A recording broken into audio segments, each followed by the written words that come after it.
nasishake. Yung faith na meron siya, nadi-destroy. At ang nais ng Panginoon po sa ating mga kapatid, magkaroon po tayo ng pananampalataya na hindi po kayang matinag. Hello? Isang bagay po, nakakita namin na soft drinks. Ako kasi di ako nakakita na soft drinks. So, di rin ako siguro nakakatingin mo. Noon nagkaroon. Okay, ang soft drinks po, bibili tayo ng soft drinks na ganito kalaki at tubig na gano'n din kalaki. Magkaparaw silang nakabote, magkaparaw silang nakatakip. Pero minsan, pag sinishake nyo po yung soft drinks, ano nangyayari? Sumasabog po yun. Nagbubula po yun. Pag-open mo, sumasabog. Then, pangalawa, yung water po, yung bottled water. Pag inalog mo ng inalog, at in-open mo yung bottle, in-open mo yung takip, sumasabog? Hindi. Sapagkat ang tubig po, kahit anong shape na gagawin mo, kahit anong tumbling ang gawin mo sa kanya, unshakable po siya.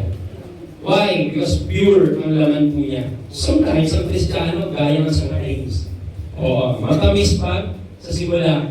Pero pag shake mo na, at ito po ay minsan sumasabog. Ito po minsan ay nagkakaroon po ng natutuyo. Ito po ay sumasabog. Ito po ay nawawasak. Ito po ay nasisira. So minsan ang pananampalataya na itinatanim natin sa simula ay hindi po naka-establish ng matibay sa Panginoon. Kaya naman naging unshakable faith na meron tayo. Kagaya ni Apostol Paul, kagaya ng mga disipulo. Sapagkat naka-establish sila sa matibay ng pundasyon. Amen? Isang kasi kung tayo ay maglilingkod sa Panginoon ang pundasyon natin, kaya ako nagsaserve kasi talented ako. Kaya ako nagsisimba kasi kailangan ako sa church. Kaya ako pumupunta sa ganitong simbahan kasi wala akong magawa sa bahay. Kaya ako umatin sa ganitong pagtitipon sapagkat masaya rito. But the end, pag nawala po yung mga dahilan na yung mga kapatid, pwede kang machine, pwede kang ma-destroy, pwede kang mawala. Kunting alog ang nag-jablo sa atin, pwede tayo mawasak. I didn't tell you mga kapatid na kapag naging Kristiyano ka, exempted ka sa problema. Lahat po tayo candidate ng jablo. Amen? Kung ikaw man hindi Kristiyano, hindi ka pinapansin eh. How much more naging Kristiyano ka na? Number 1 ka na sa listahan ngayon ng jablo. Ito, mahina to. At ito, tatargetin ko to. Amen? So, sinishake po tayo. At normal po maranasan po yun sa isang Kristiyano. Dapat para po tayong milk tea. The more na sinishake, sumasarap. Amen? The more na sinishake, nagkakalasa. What are the objective po? Bakit natin pag-aralan po ang mga bagay nito? Unshakable faith is ang pananampalataya na hindi nawawasak sa kahit anong kakaharaping pagsubok bilang isang Kristiyano. Amen? Dito sa mundo natin, puno ng tukso, puno ng problema, puno ng mga bagay na magiging hadlang sa pananampalataya, wala po tayong exempted po doon. Amen? The only thing na dapat meron ka, hindi yung ilayo ka sa problema, kundi dapat hindi ka nasishake sa panahon na may problema. Amen? Sino sa Bible character na kilala nyo na walang hinarap ng pagsubok? Lahat meron. Pero ang kagandahan po sa buhay po nila, humarap sila sa pagsubok, pero nagtatagumpay sila. Hindi ibig sabihin appointed sila. Hindi dahil sabihin chosen people sila, kundi sila ay may Diyos na buhay. Ayan hindi po yung Diyos na meron tayo. Amen. Mag-establish po tayo sa Panginoon. Yung binasa po natin in 1 Corinthians chapter 16, mga kapatid. Verse 16, chapter 13, nakikita po natin mga kapatid. Isang paalala po itong sulat ni Apostol Paul para sa mga taga-Korinto. Bakit po ito'y sinulat ni Apostol Paul? Sapagkat isinulat ito ni Apostol Pablo sa mga taga-Korinto dahil nakakaranas itong taga-Korinto ng iba't ibang spiritual problem. Nakakaranas sila ng mga iba't ibang spiritual battle. At minsan mga kapatid na kapag wala nagre-remind sa kanila, nawawasak at nawawala sila sa pananampalataya. Nawawala sila sa alignment. Like you, like me mga kapatid. Na kapag nakaranas din tayo ng mga spiritual battle sa buhay, nai-struggle tayo. Nawiwinda ng kaisipan natin. Nawawala tayo sa alignment na gusto ng Panginoon sa atin. Amen? Kaya itong paalala na to, hindi lang sa mga taga-Korinto, even sa panahon natin ngayon, sapagat yung naranasan ng mga taga-Korinto, ay mararanasan din po natin. At minsan, nararanasan mo na rin sa mga panahon natin ngayon. Amen? Now, ano ba? Para mas maintindihan po natin yung sinabi po ng Bible na watch ye, stand fast in the faith, be strong, at makikita po natin good to like men and be strong. Isang paalala ni Apostol Paul para lubos natin maintindihan. Alamin po natin, ano ba ang meron sa taga-Korinto? Ano ba ang dahilan? Bakit isinulat ito ni Apostol Pablo. Ano bang mga nararanasan ng mga taga-Korinto, mga kapatid? Sa mga taga-Korinto, unang mga nararanasan ko nila, maraming mga division o pagkakampi-kampi. At ang nakakalungkot, mga kapwa-Kristiyano po ito. Yung nagkakaroon pa ng division, pagkakampi-kampi. Sa panahon natin ngayon, nangyayari din. Amen? Merong spiritual immaturity at spiritual laziness. Meron ng immaturity, yung hindi lumalago. Meron pang mga tamad sa pananampalataya. Nararanasan din po ba natin ngayon? Yes. Each of us ay pwede pong maapektuhan at nakaka-experience sa mga bagay nito. Ano ba po? Madaling madaya ng kasalanan sapagat itong lugar ng Korinto po ay nagdi-describe po sa mga makamundong bagay. Maraming mga Kristiyano pero mas maraming mga hadlang para hindi ka maging Kristiyano. At isa po ito mga kapatid, yung marami po kasalanan, madali din po silang maniwala sa mga maling doktrina. Kaya ito si Apostol Paul, nag-build ng maraming mga tinuruan niya, at yung mga tinuruan niya ay nagtuturo sapagkat napakarami din pong nagtuturo rito ng mga maling katuruan. Sa panahon natin po ngayon, hanggang hindi ka magpapagamit sa Panginoon, may magtuturo sa iyo, may magtuturo sa iba. At kung magtuturo sa iba ay hindi tamang doktrina mga kapatid, mapapahamak sila at mapapahamak ka. Amen. Ngayon nga lang tayo. Lord, grabe naman ito. Ito balik tayo. Ito balik katuruan ng tama. Hindi po. Minsan na nagiging mali. Madadaya ka kapag ikaw mismo wala din alam sa doktrina ng Panginoon. Amen. Ano po kung kalagayan na meron sa mga taga-Korinto? Mahina sa paninindigan. Kristiyano ngayon, pagdating na meron na nakatutok na problema, nakatutok na mahirap na sitwasyon, nawawala sa pagiging Kristiyano. Sasabihin, dismiss lang po yun. Hindi na po talaga ako ng Kristiyano. Last year pa. Di ba? Nawawala ang pagiging Kristiyano. Lalo na kapag ang isang Kristiyano, isinama mo sa inuman, nawawala ang pagiging Kristiyano. Kapag ang Kristiyano, isinama mo sa video, handa mo, nawawala ang pagiging Kristiyano. Di, kumakanta naman kami ng Lord. O, pang-Kristiyano din naman po yan. Nawawala po pagiging Kristiyano natin. The more na nasa makamundo po tayo gawain. Ano pa po kalagayan ng mga taga-Korinto? Isang makamundong pamumuhay na minsan hindi mo lang ma-define kung sino Kristiyano at sino hindi. Sa panahon natin ngayon, marami mga kapatid. Amen? At higit sa lahat, isa sa pinaka-problema itong mga taga-Korinto ay may problema sa worship or idols. Sapagat marami po dito mga kapatid ang minsan hindi naniniwala sa Panginoong Isus. Marami po dito mga kapatid nagtuturo na maling katuruan patungkol sa Panginoong Isus. So mga kapatid, kaya kung papansinin po natin sa bandang huli ng sulat ng Apostol Pablo, parang po siya isang ama na nagtatagbili sa kanyang mga anak. Na parang sinusulat po niya na, mga kapatid, mga anak ko, pinapakita po niya na pahalagahan natin ang bilang isang Kristiyano sa kabila ng maraming hindi magandang sitwasyon, sa kabila ng maraming pagsubok, sa kabila ng maraming tukso. Huwag na huwag ka dapat matitinag. Amen. Kaya kung babasahin natin ang buhay ni Apostol Pablo, isa sa lagi ng pinapaalala na ang pagiging Kristiyano, mga kapatid, hindi po ito isang pangalan lamang. Ang pagiging Kristiyano ay hindi lamang isang masasabi mo nga kasamahan, kundi ang pagiging Kristiyano isang pribilehiyo na huwag mong bimitawan sa anumang sitwasyon. Amen. Makita po sa atin ang pagiging Kristiyano pamumuhay. Pero bakit natin kailangan pag-aralan po ito? Dahil marami po mga kapatid na minsan pinagdadaanan din natin ang kalagayan na pinagdadaanan ng mga taga-Korinto. Even ang mga kabataan, even ang mga matatanda. Ang tanong mga kapatid, kapag nararanasan natin, kagaya na nasa mundo, punong-puno ng problema, paano tayo maninindigan? Paano mo sasabihin, Lord, I will serve you. Lord, I will stand in faith. Paano sasabihin kung nasa kalagayan ka na mahirap? Nasa kalagayan ka sa mundo punong-puno ng problema. So, ito po yung paalala ko sa atin. At ito po yung apat na bagay na nais ko pong dadalhin po sa inyo. At ito yung nais ituro po ng Panginoon sa atin para matutunan nating manindigan. Sa kabila ng problema, kaya nating mag-stand still sa Panginoon. Amen. There are keys to having an unshakable faith. There are keys na kung saan i-apply po natin yung apat na reminder na Apostol Paul. Bakit nga po sinabi yung watch ye, stand in faith, stand fast in faith, at sabi din po niya ay, binagin din po niya rito sa Bible, no po sa stand fast in faith, magiging quick like men. Ano po yung ibig sabihin po noon? And be strong. Bakit yung apat na yun? Binanggit po niya para sa mga taga-Korinto at para din po sa atin. Number one, let's talk about the keys for having an unshakable faith. Para magkaroon tayo ng unshakable faith. Para makapaglingkod tayo ng tapat sa Panginoon. Number one, watch ye. Ito sinabi po ni Apostle Paul, watch ye. Kung babasahin po natin at kung mauunawain natin, the word watch ye is being spiritually alert. Sometimes marami mga tao, lalo na kapag tulog sa preaching, ay hindi alerto po yun. Amen. Right. Okay lang sana kung kaya mong tulugan ang problema. Ang problema, gigisingin ka ng problema. Pag may problema, di ka makakatulog. Amen. Sino po dito nakakatulog habang nagkakaproblema? Mahirap po yun.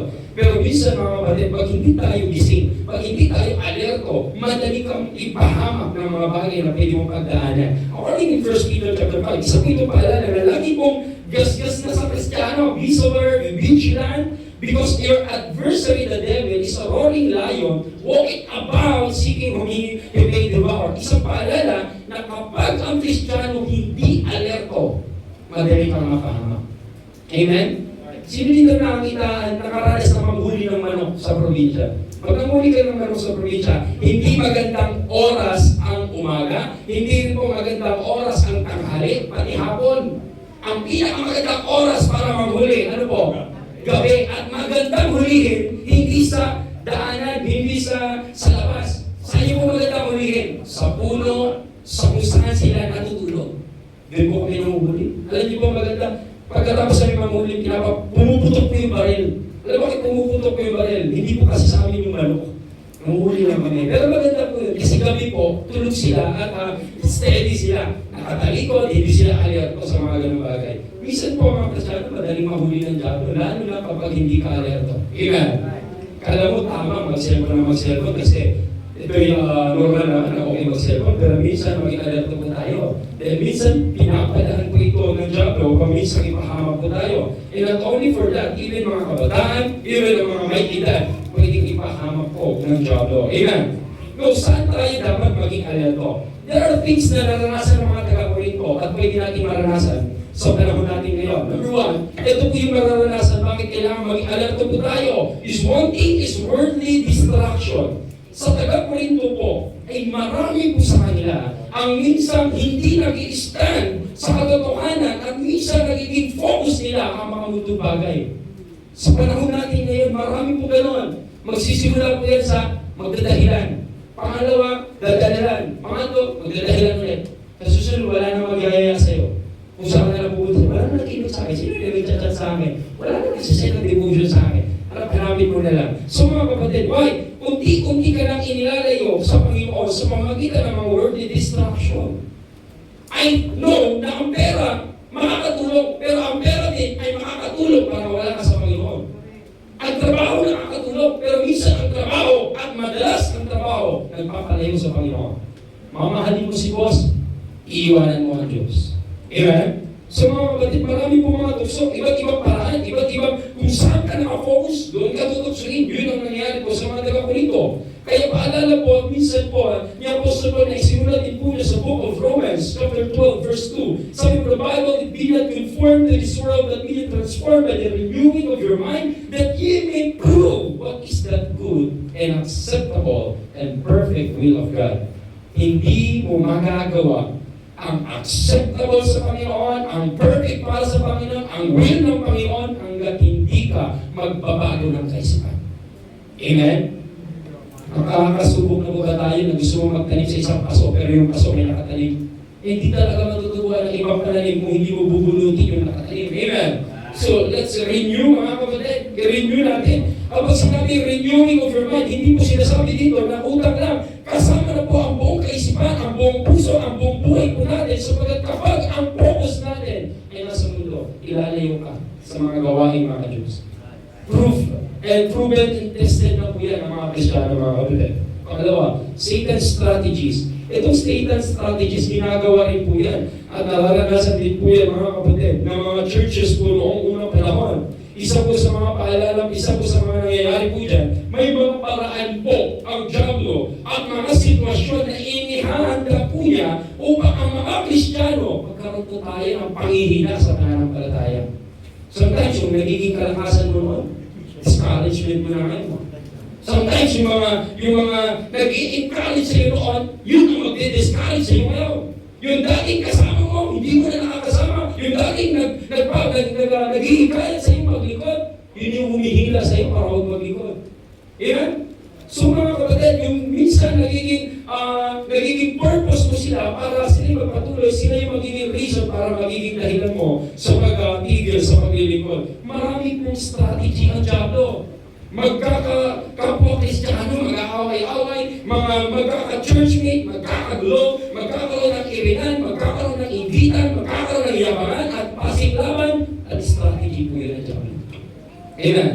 Kaya kahit maraming ibinibuild po si Apostol Paul, marami din pong strategy ng diablo para wasakin yung binibuild. Amen? Maging aware po tayo mga kapatid sa mga bagay. Kaya nga paalala ulit na Apostol Paul sa book of Ephesians, chapter 4, verse 27, neither give place to the devil. Huwag mong bigyan daan ang diablo. Sapagkat minsan, nagsisimula po yan sa tampo-tampo. Nagsimula po yan sa sama ng loob. At yung sama ng loob, magiging sama ng buong church yan. Amen? Magiging sama ng buong magiging Kristiyano mo yan. So isang bagay na kapag binibigyan mo ng daan ng diablo sa buhay mo, make sure na alam natin po na parang kalawang, unti-unti po tayong sisirain. Amen? Be aware mga kapatid. And then number 3, na magiging watch po tayo, maging alerto po tayo. There are some na minsan pong natuturo itong mga Corinthians na ito mga kapatid, na marami po ito mga false God and false doctrine. At ang Kristiyano, kapag ito po'y walang stand ng katotohanan, walang naitanim na mabuti, walang magandang natutunan, walang pinangahawakan na doktrina, madali po sa iyo ang malita. Madali sa iyo ang malito. Amen? Marami po sa Facebook. Ang gagaling magtuturo, ang galing po nilang magbigay ng mga example, ang dami po nilang mga naiinganyo, and even you, pwede rin maiinganyo. Amen? Kapag wala po tayong nalalaman tungkol sa doktrina. At ito yung laging paalala ni Apostol Paul, na sa bawat pagkakataon, huwag tayong mawala sa gusto ng Panginoon, huwag tayong mawala sa katotohanan. According sa Matthew chapter 24, and verse 24, binanggit po ito ng ating Panginoon sa kanyang pagtuturo at pagbibigay paalala. Nang isabi po niya mga kapatid, sa kapanahunan at sa huling panahon mga kapatid, there shall arise false Christ, lalabas sa mga bulaang Kristo, lalabas sa mga bulaang propeta, shall show great signs and wonders, magpapakita sila ng mga milagro, magpapakita sila ng mga senyales that even you ay pwedeng ma-deceive. Amen? Ano sabi ng Bible? There shall deceive the very elect. Even na ikaw ay babad sa salita ng Diyos. Even ikaw ay babad every Sunday and Wednesday, babad sa Bible study, pwede rin pong maniwala at malinlang sa mga bagay na ito. Amen? So, ang paalala niya, Apostle, watch ye. Pag sabi sa kanila mo, watch ye. Oh, watch ye. Pati ba yung watch ye? Watch ye mga kapatid. Be alert or being alert o spiritually alert. Alam niyo po, ang hindi lamang maging alert spiritual, yung hindi nakafocus spiritual. Amen. Eh hindi ka magiging alert spiritual. So mga kapatid, pangalawang paalala po ni Apostle Paul, na ang sabi po dito, the keys of having an unshakable faith is stand fast in faith. Now, ano po sabi ng Bible about the stand fast in faith means being spiritually established. Naka-establish po tayo. Naka-stand po tayo sa Panginoon. Tayo po ay merong pinanghahawakan. Tayo po ay may paninindigan, mga kapatid. And the steadfast in the faith means maninindigan sa mananampalataya. Ito ang pinaka-sentro ng kung bakit binanggit po ng Apostol Paul ang mga bagay na ito, dahil ang iba po sa mga taga-Korinto, madaling matinag sa iba't ibang bagay, at minsan mga kapatid, nararanasan po nila na minsan nahalo sa kamunduan at gumagawa ng mga kasalanang gawain at yung pananampalataya na ibinibuild ng simula, minsan binibitawan. Unshakable faith dapat ang meron po tayo. Meron tayong hindi matinag-tinag na pananampalataya. I-reject ka man ng kahit sino, i-reject ka man ng maging mga taong importante sa iyo, i-reject ka man ng mga taong malapit sa iyo, but but the Christian na mayroong unshakable faith, kailanman, hindi po maalog-alog. Amen. Kailangan mo silang mapagod, kaka-persecute sa'yo. Ang importante ikaw ay patuloy, mga kapatid. In Colossians chapter 2, verse 7, paalala po ito na ang sabi ng Bible, rooted and built up in Him. Saan po tayo maging rooted? Saan po tayo maging built up? Sa Panginoong Isus. And established in the faith. Sapagkat kapag hindi ka na-establish sa Panginoon, yung sinasabing unshakable faith, hindi mo mararanasan. Hello? Sapagkat naniniwala po ako mga kapatid, yung mga nawawala, yung mga nangihina, yung mga lumalayo sa Panginoon, yun yung mga taong hindi na-establish sa Panginoon. Amen? Kwentuhan mo yan tungkol kay Kristo. Kwentuhan mo yan tungkol sa Panginoong Isus. Yung mga nawala, sasabihin sa'yo, hindi totoo yan. Diba? Mas marami silang makikita ang mali sa tao. Mas marami silang makikita sa mali sa mga leader. Hindi nila makikita ang mabuting ginawa ng Panginoon sa kanila. Amen? Kasi kung ako, naniniwala ko na mula sa pagiging makasalanan, iniligtas ako ng Panginoon at dinala ako sa gawain mga Diyos mula sa hindi karapat-dapat, ginawang karapat-dapat at yung pagpako ng Panginoon sa kanyang buhay sa krus ng Kalbaryo, isang sapat na bagay at dahilan para magpatuloy ka sa Panginoon. Hindi mo na para tingnan na walang mabuting pakikitungo sa atin ang ibang tao. Ang importante, ang Panginoong Isus kailanman hindi nagkamali sa iyo. Amen. Ang Panginoong Isus ay kailanman walang ginawang mali po sa atin. Doon natin dahilan po yun, mga kapatid.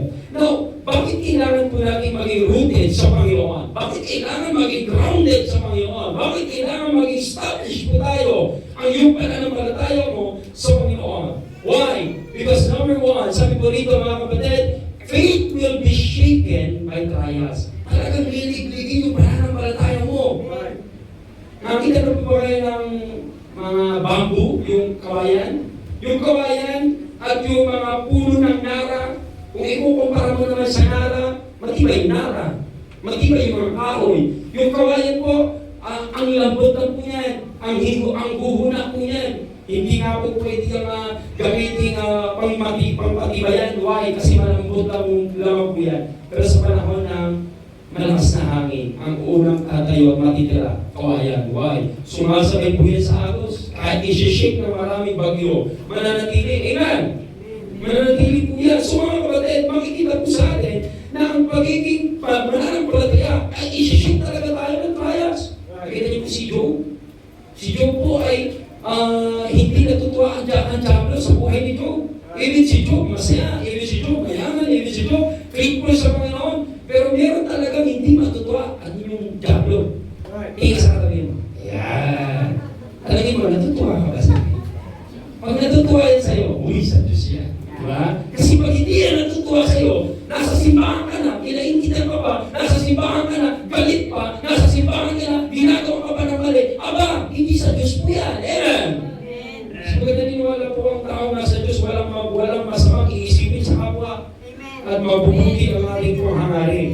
No, kailangan nakastand po tayo sa Panginoon. Kailangan naka-establish po tayo sa Panginoon. Meron akong nakita, meron akong pinag-eventan po na ang daan, ang subdivision po nila, pag yung lupa, tapos nakatagilid, magugulat ka, yung kalasada, pag-gano'n. Pero ang nakakapagtaka, tagilid yung lupa, straight yung bahay. Diba? Yung papasin mo, kung sasabayan mo lang ang lupa, tagilid yung bahay. Pero ang galing ng mga nakakaisip, kung ang lupa ay hindi pantay, kung ang lupa ay tagilid, pero yung bahay pag in-establish, nakatayo ng straight. Why? Hindi porket pangit ang lupa, pangit na rin yung pundasyon. Amen? Hindi porket hindi tama yung lupa, hindi tama din ang pundasyon. Hindi porket hindi tama yung sitwasyon, ay wala ka ng magandang tamang solusyon. Amen? Sapagat kapag na kay Kristo po tayo, even maraming pagsubok, manatili po tayo nakapundasyon ng matibay sa Panginoon. Amen. Hindi po tayo maging gaya po ng example po ng ating Panginoon sa book of Matthew chapter 7 verse 27 na may dalawang nagtayo sa isang buhangin at sa isang bato. Dumating ang pagsubok. Yung pagsubok na dumating sa mga nagtayo sa buhangin, yun din yung pagsubok na dumating sa bato. At yung pagsubok na dumating yung bagyo na yung mga kapatid, iisa lang ang pinanggalingan, iisa lang ang sitwasyon, pero magkaiba ng result. Ano buhay meron tayo? Kapag hinampas ako ng problema at hinampas ka ng problema, anong result kaya ang makikita sa atin? Tingnan niyo yung itsura ng katabi mo. Sobrang hampas ng problema mo yan. Kaya intindihin mo kung bakit minsan nakasimangot yan. Yan, di ba? Ang importante, nandito yan, nagpapatuloy sa Panginoon. Faith will be shaken by trials. Amen. Nakakatuwa sa mga Kristiyano. Kahit napakatagal mo lang hindi makita, hinahanap pa rin nila ang Panginoon. Kaya nakakatuwa, sa nawawala, pag bumalik, sobrang tuwa ako. Sobrang excited ako makita. Kala mo ay bago man liligaw mo, na nakita mo na lang, but first time ka ulit. Hindi po nangyari pag meron tayong mga Kristiyano nawawala. Kapag matibay ang pundasyon, madali, kapag hindi po ganun katibay ang ating pundasyon, madali sa iyo mabuhal, madali sa iyo bumagsak at mawala sa Panginoon. Amen. Ano po? Stand fast in faith. Why? Faith will be influenced by false teaching. Sapagat ang pananampalataya po, madali pong ma-influensyahan ng mga bagay na hindi tamang katuruan. Alam niyo po, sabi nga, faith cometh by hearing and hearing by the word of God. So, kung ang pananampalataya at paninindigan mo about sa faith ay nagsisimula pala sa pakikinig, kung mali ang napakinggan mo, mali pananampalataya mo. Hello? Pag mali ang napakinggan mong doktrina, mali ang inadap mong turo, mali rin kung pananampalataya meron tayo. Amen? Kaya ang hirap-hirap bunutin ng mga dating mga batikang Kristiyano noon, na kapag nanindigan sila na dito na ako sa relihiyon ko na buhay, dito na ako mamamatay. Why? Magiging established na po ang meron sila. Amen? Kahit mali ang katuruan, yun ang napapakinggan nila. Doon sila namumuhay, doon sila nag-i-stand mga kapatid. Amen? Madali tayo ma-influensyahan. Madali tayo mawala sa alay ng gusto ng Panginoon sa atin. Ano po? Faith is seen by others through action. Ang pananampalataya po, not only ito ay siniship ng trial, ang pananampalataya, hindi lamang ma-influensyahan ng mga maling katuruan, ang pananampalataya rin po mga kapatid, ay isa sa tinitingnan ng maraming mga tao kung totoo bang nakikita yung pananampalataya na meron tayo. Can you please describe sa faith? Kaya ba natin i-describe yung faith? What is faith? Tagal ako Kristiyano, tagal ako mananampalataya. Ano ba ang faith? Hello? Ano ba ang faith? Ang faith? Pananampalataya. Ano yung pananampalataya? Faith. Sabi ng Bible, in the book of Hebrews, faith is the substance of things hoped for and the evidence of things not seen. Ito yung hindi ka panatagan mo sa isang bagay na hindi nakikita. Nakikita niyo po ba ang Diyos? Nakikita niyo po ba yung ginagawa ng Diyos? O kung nakikita mo yung ginagawa ng Diyos, maniniwala ka lang na Diyos ang gumawa kung meron kang pananampalataya sa Kanya. Amen. Meron po, naniniwala po ba kayo sa prayer? Amen. Wala kayong nakikita at wala kayong nakakausap sa prayer, pero naniniwala ka sa prayer. Pero nakikita niyo ba ang answer prayer? Malalaman mo lang na yan ay answer prayer from God kung may faith ka sa Panginoon. Pero kapag wala kang faith, tinupad na, nag-pray na yung congregation sa'yo. Lord, pagpalain mo si Brother RR, payamanin mo siya, hindi yumaman, iba yung naalala niya. Iba yung nagiging pinapasalamatan niya, hindi sa Panginoon. Why? Kung ang tao ay hindi ganun katibay ang faith sa Panginoon, naniniwala siya na lahat na nangyayari sa buhay na it is because of Him. Amen? Kaya ang faith po natin mga kapatid, kailangan nakikita. Ang faith po natin mga kapatid, na kapag itinwento mo, itinang ka ng tao, totoo yung pananampalataya nitong taong ito. Amen? Paano nababanggit ng Panginoong Isus na wala siyang ibang nakitang gaya ng pananampalataya ng taong ito? Bakit po binanggit po yun? Sapagat mismo si Jesus ay nakita po niya ang pananampalataya ng isang tao. Alam din ng Diyos, alam din ni Jesus, na even mga disipulo, mahina pananampalataya. Kahit disipulo pala, pwede maging mahina pananampalataya. Yes! Meron tinatawag na great faith, meron tinatawag na little faith, meron tinatawag na lack of faith, meron din po tinatawag na matindi yung pananampalataya. At sabi ng Panginoon, wala pa akong nakitang gaya nito na ng pananampalataya na meron siya. Amen. Sana mga kapatid, matagpuan po tayo ng Diyos na hindi lamang nakadamit ng pang-baptist, hindi lamang nakadamit ng pang-Kristiyano, hindi lamang may dala ng Bible, hindi lamang mayroong sinesend na devotion, hindi lamang tayo nag-umaawit sa Panginoon, tumutugtog sa Panginoon, hindi lamang ikaw ay laging attender sa lahat ng services. Dapat ang makita sa Diyos sa iyo, buhay ang pananampalataya na meron nakikita ang pananampalataya ng meron. Sapagkat ang tao, hindi mo na maiinganyo sa Biblia. Ang tao, hindi mo na maiinganyo sa suot. Ang tao, hindi mo na maiinganyo sa mga activities sa church. Maiinganyo mo lang sila kung makikita sa iyong buhay ng pananampalataya. Alam niyo po kung bakit? Minsan tinatanong ko sa sarili ko, bakit kaya noon, ang tagal makakilala ng nanay ko. Sabi ko, mas matanda naman siya sa akin. Bakit ang tagal niya maintindihan ng Biblia? Pero hindi pala minsan, kinakantay tayong makitaan na may pananampalataya bago sila susunod. Amen? Kaya kung meron tayong mga inaasahang tao na makita na maglilingkod sa Panginoon, mag-continue ka. Magkaroon ka ng unshakable faith. At yung faith na unshakable na meron ka, yun ang magiging way nila para maniwala sa totoong pananampalataya na pinangahawakan mo. Amen? Now, yun din pala ni Apostle Paul. So, kailangan maging steadfast in faith. And the other one, what are the keys of having an unshakable faith, mga kapatid? Quit like men. Parang hirap pong intindihin yung quit like men. Intindihin ko po sa sarili kong intindihin. Tumigil. Ikaw, gaya ng tao. Parang hirap na. Mali po yun. Sabi ko lang po, intindihin ko lang. Kung kayo yung natutulog, matuturuan tayo ng mali. Okay. Quit like men. Kung iintindihin po natin mga kapatid, sa pinaka-original word nito, yung quit like men, is just like being spiritually mature. Pag sinabi po, quit like men, act like men. Gumawa ka action o show like men. Mamuhay ka na gaya ng isang tao, gaya ng isang lalaki. Hindi literal na pang lalaki lang po ito. Na ikaw, binis ay act like men. Kaya pag-asa na po siya. Kasi act like men daw po. No! Ang sinasabi ko dito, like men. Sapagkat ang men may leadership. Ang men mayroong maturity. Ang men ay marunong sa responsibilidad. Ang Kristiyano kailangan maging responsible. Ang Kristiyano kailangan maging leader. Ang Kristiyano kailangan maging malakas. Amen. Karanas mo ba kayo sa bahay na napapanatag ka ng ikaw ay bata pa kapag meron kang tatay na kasama? Di ba po? Maglalakad ka sa dilim, napapanatag ka bakit may tatay kang kasama. Pag may nakaaway sa'yo na lumalakas ang loob mo, bakit nandyan yung tatay mo? Di ba? Isang bagay po yun na nagiging paalala po sa atin na ang pagiging lalaki, hindi lamang po ito na sa mga babae, maging lalaki kayo, kundi maging mature Christian. Amen.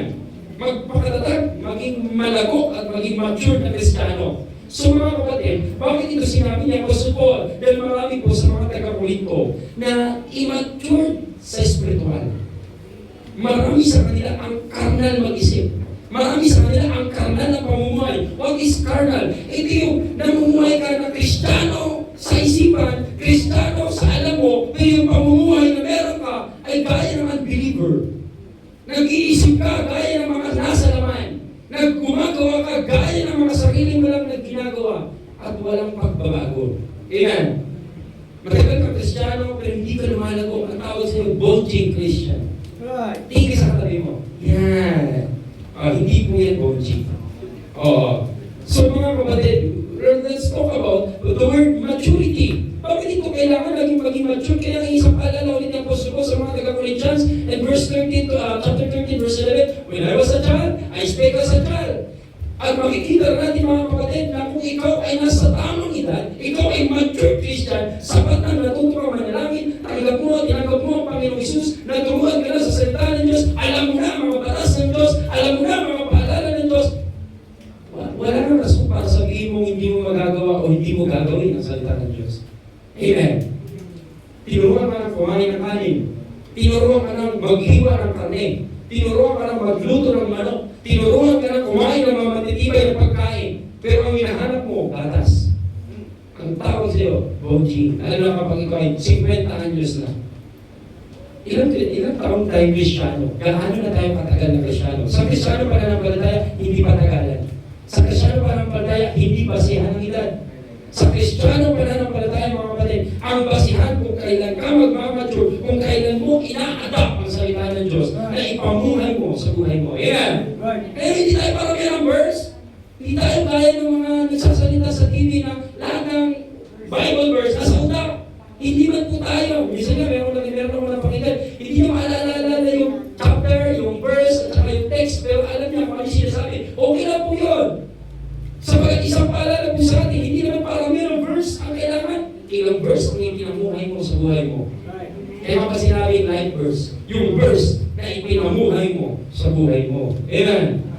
Kung John 3:16 lang alam mo, doon ka naging Kristiyano, at yun ang talaga pinanghawakan mo sa buhay mo, okay lang. Amen. Pero tandaan mo natin, kung John 3:16 na nga lang ang verse mo, hindi mo pa nakunawaan, hindi mo pa ipinamuhay. Amen. Mag-adjust na po tayo. Amen. Magbago-bago tayo ng ating pananampalataya, i-adjust natin at i-establish natin sa Panginoon. So mga kapatid, bakit gusto ng Diyos na maging mature na Kristiyano po tayo? Ito po yung mga paalala po sa atin na pag sinabi, quit you like men, ito yung isang paalala. Why? We are able to choose what is right. Kapag ikaw ay mature na Kristiyano, madali sa iyo ang piliin kung ano ang tama at kalooban ng Panginoon. Sabi ng iba, ano unahin ko? Trabaho, ministry. Trabaho, ministry. Ang mature na Kristiyano, uunahin ang ministry, uunahin ang trabaho, kaya nang pagsabayan na kaya nang magtrabaho at hindi mawawala sa ministry. Amen. Ganyan pag nagbigay ang Diyos.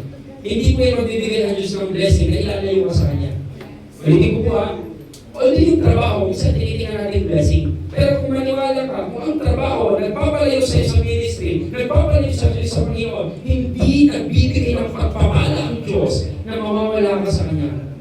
At ang Diyos kapag nagpala, lalo kang maninitigan, lalo kang magiging malapit sa Panginoon. So mga kapatid, ang mature na Kristiyano, we are able to choose what is right. Kagaya po ni Joshua. Kilala niyo po si Joshua? Nasa Tekla. Si Joshua, taga Birmingham. Yung Joshua na sinasabi ko, nasa Biblia. Yung Joshua po ito mga kapatid, ay kaya nang mag-decide in the midst sa panahon at sa lupain na puno-puno ng mga Diyos-Diyosan, sa mga taong hindi naniniwala sa kanyang pananampalataya, kaya nang mag-desisyon kung anong tama. Kayo po ba? Sa buong pamilya nyo, sa lima nyo kasama sa bahay, ikaw lang Kristiyano, kaya mo manindigan? Hindi, kasi majority winning. Kung ano yung choice nila, yun talaga magagawa. Nag-video sila, nakikikanta ako kasi kailangan makikisama eh. Di ba? Nag-inuman sila, inuman din ako kasi share your blessing. Mga kapatid, choose what is right. That is a mature Christian. Amen. Isang paalala yun sa mga Panginoon sa atin that ang mature na Kristiyano, marunong mag-desisyon kung ano ang kalooban ng Diyos. Kahit ang lahat ay taliwas sa kanyang paniniwala. Amen. Kaya ang Kristiyano, alam na alam ng Diyos, may tatak na may naman ng Espiritu. Kapag tinatak na naman ng Espiritu, isama ka sa mga believer, alam ng Diyos kung sino doon ang Kristiyano. Sana nakikitaan tayo ng Diyos. Yung hindi malilito, asa si Christina dito, asa si Brother Armor dito, parang hindi ko na makita. Kaya, di ba? At makikita po tayo, nakakisama ka sa iba, kilala ka ng Diyos. Amen. Alam ng Diyos, sabi na ng Bible, I will know them, or by their fruits, you will know them. Makikilala po tayo sa pamamagitan ng ating mga ginagawa. Amen. Kung wala tayong pagbabago, wala tayong kaibahan, choose lang tayo ng choose kung ano ang mapipili natin, hindi yung kalooban ng Diyos, ay mahihirapan po tayo at hindi tayo nakikita ang mature na Kristiyano. Amen. And number 2, quit you like men. Bakit tayo maging act like a mature Christian? We are able to spiritually lead by others. Magiging spiritual leader ka. Magiging tagapanghikayat ka. Kailan niyo po ito? Huwag ka maging leader. Pero magiging leader ka pa rin. Bakit? Sabihin mo man sa akin na ayaw ko maging leader sa mga simbahan, ayaw ko maging leader sa Panginoon, darating ang araw magiging leader ka. Kung ikaw ay lalaki, magiging tatay ka. Ililid mo ang asawa mo, ililid mo ang anak mo sa Panginoon. Amen? Magiging leader ka. Pag nagtrabaho ka, nilagay ka ng posisyon manager, supervisor. Di ba? Pag nilagay ka ng mga posisyon, leader ka. May ililid ka. Ito ang tanong. Kung ayaw mo maging spiritual leader, anong klaseng leader tayo? Kasi kung hindi ka mag-lead sa Panginoon, may madadala ka pa rin. Ang problema nga lang, hindi sa Panginoon. Amen? May madadala ka ng mga taong pwedeng mapahama. Pwede kang maging lead o maging leader para yung mga taong nasa likuran mo, pwede rin mapahama kaya mo. So maging spiritual leaders ka. O kung magiging spiritual leader ka, magagawa mo lang ang magiging spiritual lead o leader ay kapag mature kang Kristiyano. Ilan sa mga Kristiyano o kapwa Kristiyano, kung ikaw ay kabataan, ilan sa mga youth mo ang humihingi ng advice sa'yo? Ilan sa mga young people ang lumalapit sa'yo at humihingi ng mga bagay na natutunan mo? Kung ikaw ay men, Ikaw ay ladies, ikaw ay mga kababaihan o kananayan. Ilan sa mga kapwa mo Kristiyano lumalapit sa iyo, humingi ng advice mo. Pag hiningan ka ng advice, hinihingan ka ng mga decision, hinihingan ka ng opinion, that's the way ng mga kapatid na makikita natin meron ka ng leadership, meron ka ng naiaambag, meron kang naitutuwang. Amen? O ikaw pa rin yung laging kung ano yung hampas ng hangin ay sumasakay na lang tayo sa alon. Amen? Kung ililid ka ng masama, malilid ka sa masama. Kung ililid ka ng mabuti, malilid ka sa mabuti. Dapat ang Kristiyano matured. Makikita po natin mga kapatid, na maging spiritually mature tayo, magiging leader tayo sa lahat. Amen? Magiging dahilan tayo para ma-lead sila sa Panginoon. Alam niyo po yung sinabi ng Panginoon ng Great Commandments? Ang Great Commandments hindi nagtatapos sa share the gospel. Meron pa po baptizing them. At the number 3 na pinaalan ng Panginoon, not only teaching the gospel, not only teaching the baptism or baptizing them, and Matthew chapter 20, verse 20, pinaalala na ang sabi po doon, teaching them to observe all things whatsoever I have commanded you. Etong tanong ko po, paano mo ituturo yung mga bagay na itinuro ng Panginoon sa iba kung sa sarili mo hindi mo na ituro? Hello? Ituro ka. Brad, mag-pray ka. Binalik sa'yo, nag-pray ka ba? Hindi rin eh. Brad, magbasa ng Bible. Brad, may Bible ka ba? Wala rin. Paano mo ituturo ang isang bagay na hindi natin na-apply sa buhay? Amen? We are not perfect, but meron tayong ginagawa para sa Panginoon. Meron tayong effort, meron tayong desire na magiging mature na Kristiyano. Amen po. So number 3, but we could you like men na nagpapakita po sa atin that we are able to bear much fruit.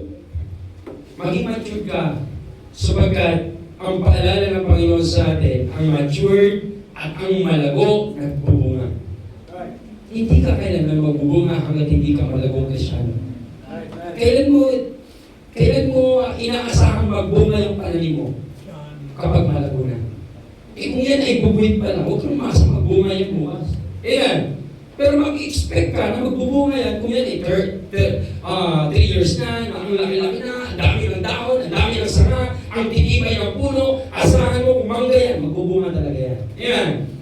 Kaya mga kapatid, makikita po sa atin na ang nagbubunga lamang ay ang malagong Kristiyano. Ang nagbubunga lamang ito yung mga nakadikit sa Panginoong Isus. Ang nagbubunga lamang ito yung mga matured na Kristiyano na meron pananampalataya sa Diyos.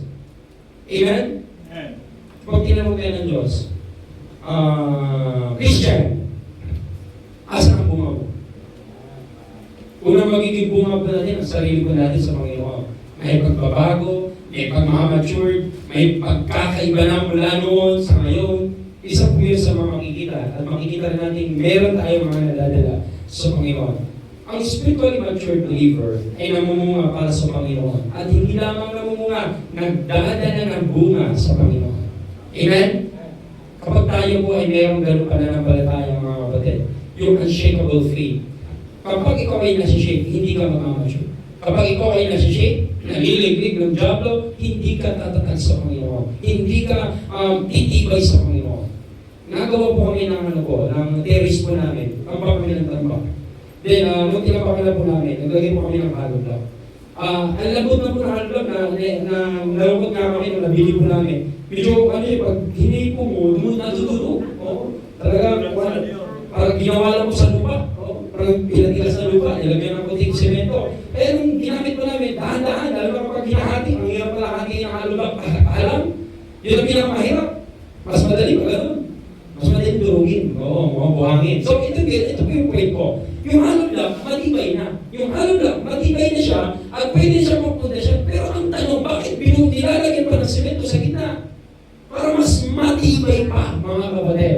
Na kahit masipa, kahit mabangka, kahit basagin, ang hirap na pong matibag. Nung tinitibag na po namin, kasi napasobra ng taas yung terrace namin, yung sa labasan.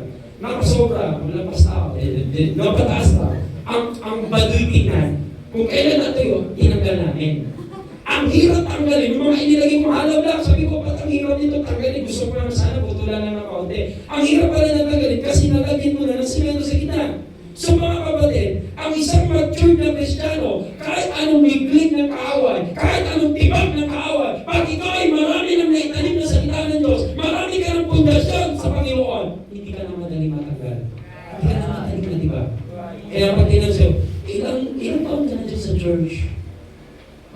grabe ka naman ka-faithful kay pastor. We are not faithful sa tao lang. Tayo faithful sa Panginoon. Kaya Amen? Kasi yung pagiging faithful mo sa tao, pwede magbago. Yung dating mahal mo, aawayin mo. Sabi mo, mahal mo, pastor ko sa susunod, kaaway kong pastor ko. Mangyayari po yun. Kapag sa pastor ka lang nagmamahal. Ang gawin mo, mahalin mo ang Diyos. At kapag minahal mo na ang Diyos, kasama na po doon ang previous. Ano po yung previous? Mahalin ang pastor, mahalin ang simbahan, mahalin ang gawain ng Diyos, mahalin ang mga lingkod ng Panginoon. Amen! Isang bagay po yung mga kapatid, unshakable faith. And last part, grabe Brother Jerry, ang haba, bisa lang po, patapos naman po ito. Okay, now, the number 4, na isang pinakilala niya po Paul, sapagkat isa sa pinaka-reminder po sa atin, lalo sa mga kabataan, even sa mga matatanda, kung paano tayo mag-stand in faith, lalo sa panahon natin ngayon, na nasa kalagayan po tayo ng maraming madaling magkasala, madaling matempt, madaling humina sa pananampalataya. Meron niya ako makikita, tagal-tagal na mananampalataya, pagdating may problema, lalo na wala sa Panginoon. Amen? So ito yung paalala ko sa atin, be strong. Well, the word be strong, mga kapatid, not only maging matapang ka lang, not only maging malakas ka lang, na ang sabi po dito mga kapatid, yung lakas at tapang na meron po tayo ay naka-tune in sa Panginoon. Saan po nagagaling yung lakas po natin? Saan po tayo nagiging malakas? Saan po tayo nagiging matibay? Kapag tayo po ba ay hinainan ng mga pagkain o ano may bagay na gusto natin, doon ba tayo lumalakas? Doon ba tayo sumisika? Doon ba tayo tumitibay? No! Ang ating kalakasan at ang ating kagalangan ay sa Panginoon lang mga kapatid. Amen. Or is Ephesians chapter 6 verse 10, be strong, saan? In the Lord and in the power of His might. Sapagkat ang tao na lumalakas ka lang by your own strength, talo ka. Amen. Kaya ka lang ng sakit eh, stress ka na. Amen? Hindi pa tumubo yung mga sakit mo, hindi pa lumala ang sakit mo, nauna ka pang nawala ka sa sakit. Amen? Why? Kasi mas takot ka sa sakit kaysa sa Panginoon. Ang ilagay mo takot sa Panginoon, na alam kong ang Diyos mo makapangyarihan. Amen? Lalo kang maging dumikit sa Kanya, lalo kang magiging papansin sa Panginoon, maging makulit ka sa Panginoon. Amen? So, makikita natin, what are the 3 things na makikita natin pag sinabing, be strong in the Lord. To stand, sapagkat napakahalagang to stand against the wiles of the devil. Isang paalala ni Apostle Paul in 1 Corinthians chapter 13, verse 10, verse 13. Sabi mo dito, there are no temptation taking you but such as in common to a man. Sapagkat ang lahat ng tukso na nararanasan po natin ay nararanasan din po ng bawat isang po sa atin. But God is faithful, hindi niya hahayaan na ang mga bagay na pinagdadaanan mo, hindi mo kayang malampasan. Hindi yan ibibigay ng Diyos sa'yo. Alam ng Diyos yun, amen? Alam ng Diyos yung mga test sa'yo.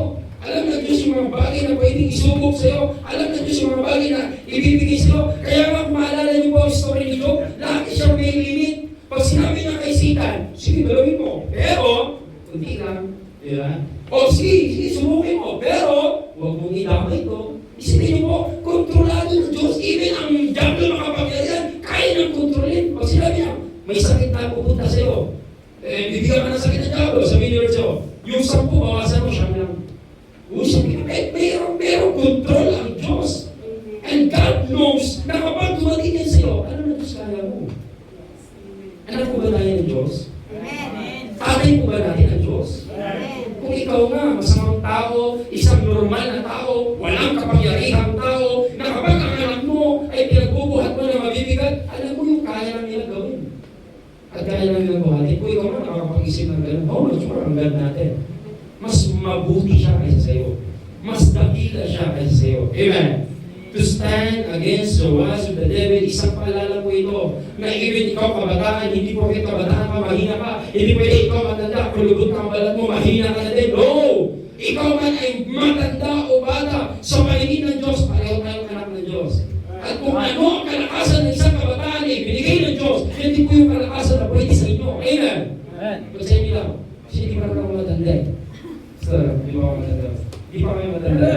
So kung ang kalakasan na meron kami at meron kayo, isa lang nagbigay ng lakas sa atin. ang Diyos, mga kapatid. Amen. Magugulat ka, matatanda, kaya kung tumakbo. Di ba? Mga bata, kung kailan malakas, lalo nawawalan ng hihina. So, be strong sa Panginoon. Bakit magiging malakas? Why? To care for one another's burden. Hindi mo kayang buhatin ang bigat ng iba kung ikaw mismo hindi mo kayang bigatin ang bigat na pinagdadaanan mo.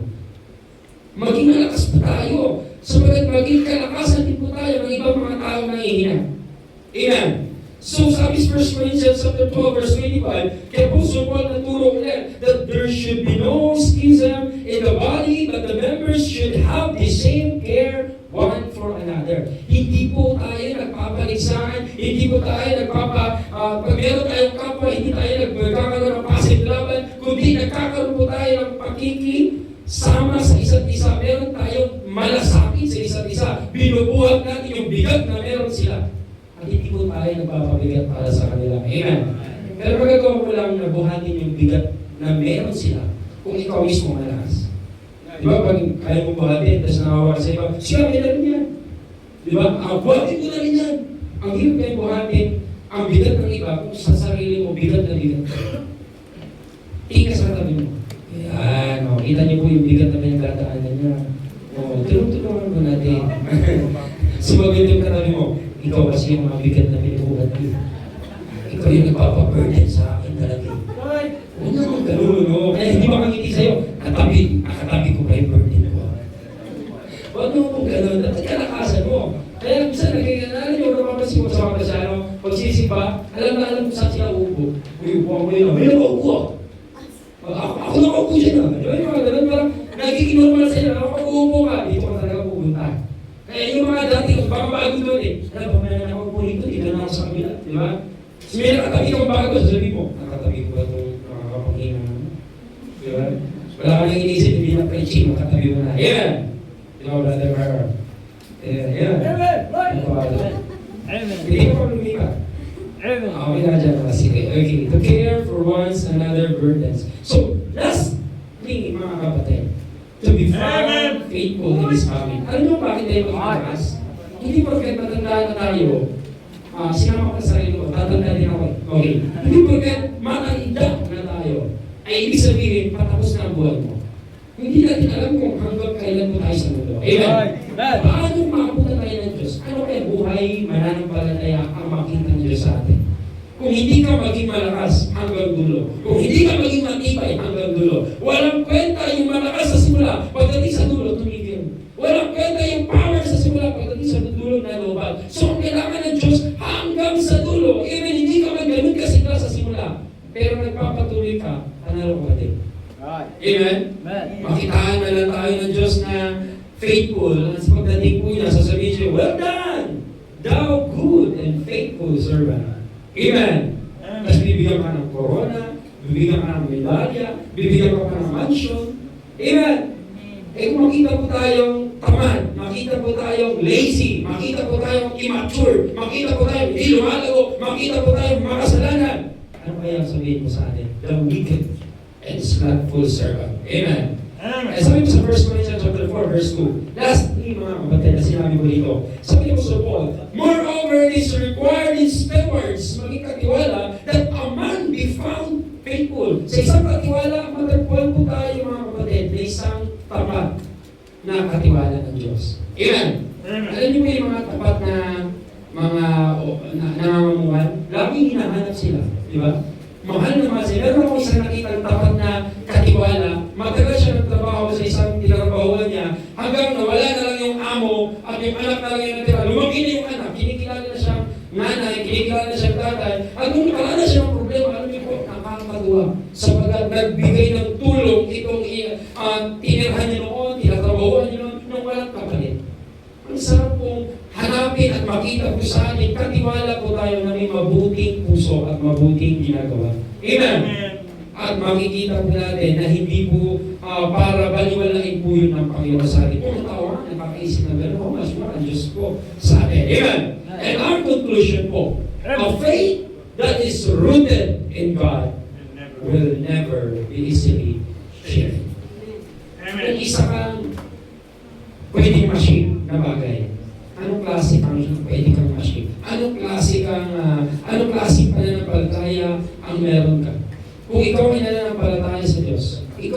madaling mabunot, madaling matibag, madaling matumba, or never be easily shaken. Amen. Sapagkat sa pananampalataya, may paglubog pero hindi ka malulunod. Sa pananampalataya, may pagtuturo pero hindi ka nawawasak. Sa pananampalataya, may pagsusunog. Iinitin ko tayo sa mga pagsubok, pero kailanman hindi ka mapapasok. Ang pananampalataya na meron po tayo, unshakable faith o shakable faith. Amen po. Still standing, still serving, and still living with unshakable faith. Salamat po sa salita ng Diyos. Amen.